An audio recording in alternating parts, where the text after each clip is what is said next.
Hi, Peter Boolkah here. Welcome to today's edition of Transition Guide. Now we're in Atlanta at the Scale Up Summit, and joining me is Dan Holstein, Peter, a fellow coach and colleague, both in Action Coach and in Scaling Up Coaching.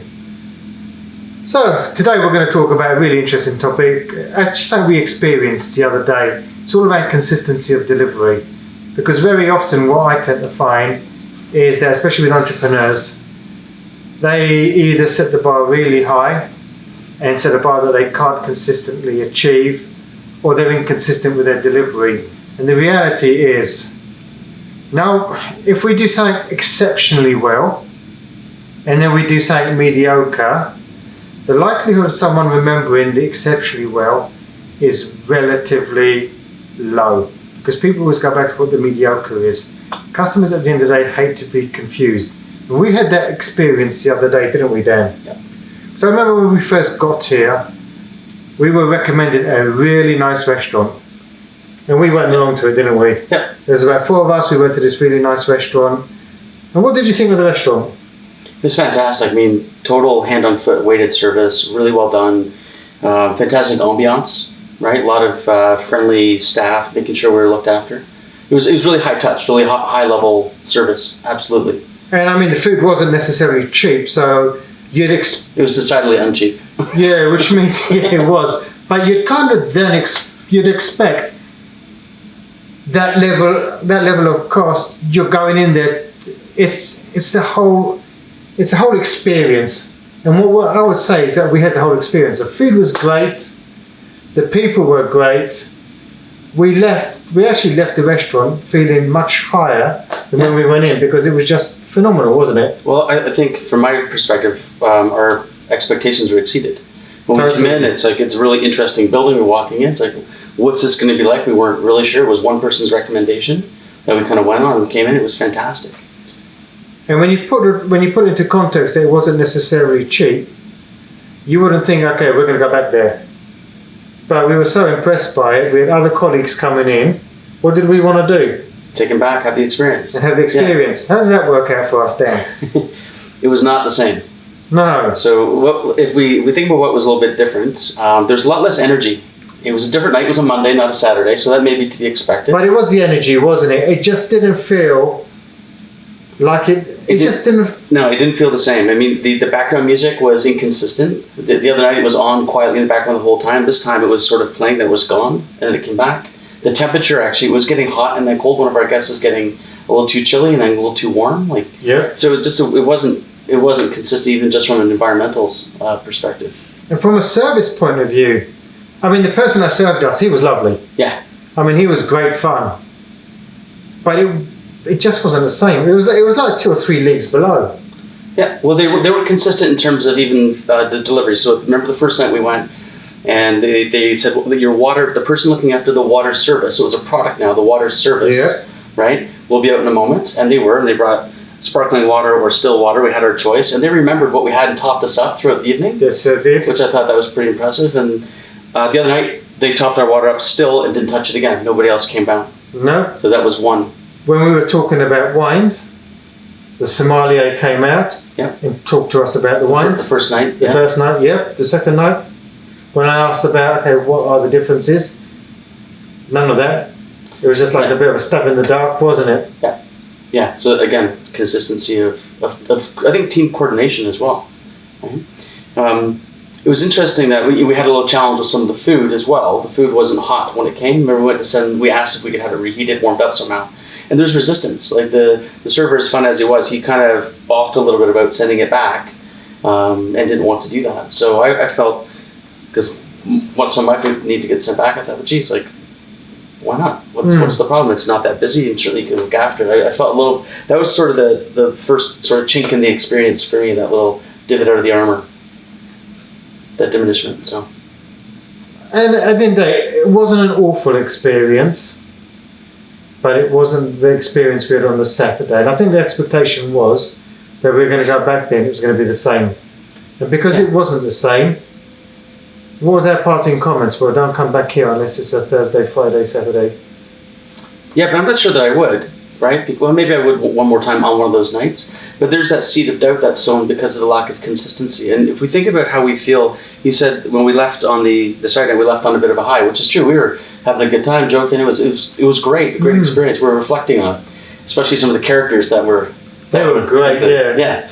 And then on the Monday, it's like, and the guests that we brought out, they said if they didn't hear about our Saturday experience, they wouldn't have thought it was bad at all, right? But because we had this higher expectation, it's like you said before, it's how we're left with. It's the lowered expectation that we end up remembering. And actually, on the Uber back, a lot of our conversation was actually centered around our disappointment with the disparity between the service. So we never focused on the positives, which we did the first night round. Yeah, that's a good point. And how often do you find that our clients suffer from this? Where, you know what, sometimes they really provide a top service, sometimes they can't perform this top service.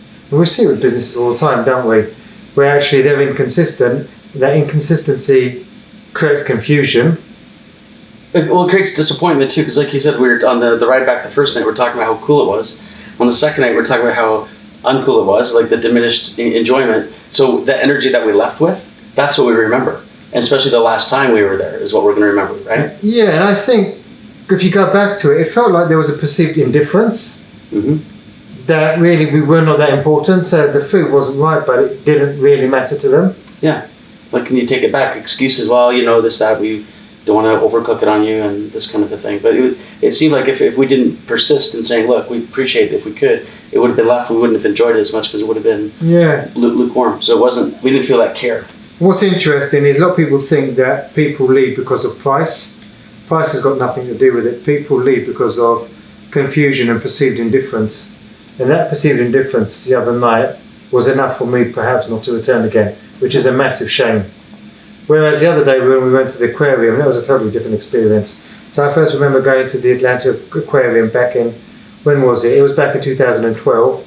And I remember that vividly being a phenomenal experience. When we went there this time, what was the experience like? That was incredible. It was absolutely incredible. I mean, they've got that nailed so brilliantly. It's well rehearsed. Well, I think it's well systemized as well, and rehearsed probably because it was like a show, a lot of it.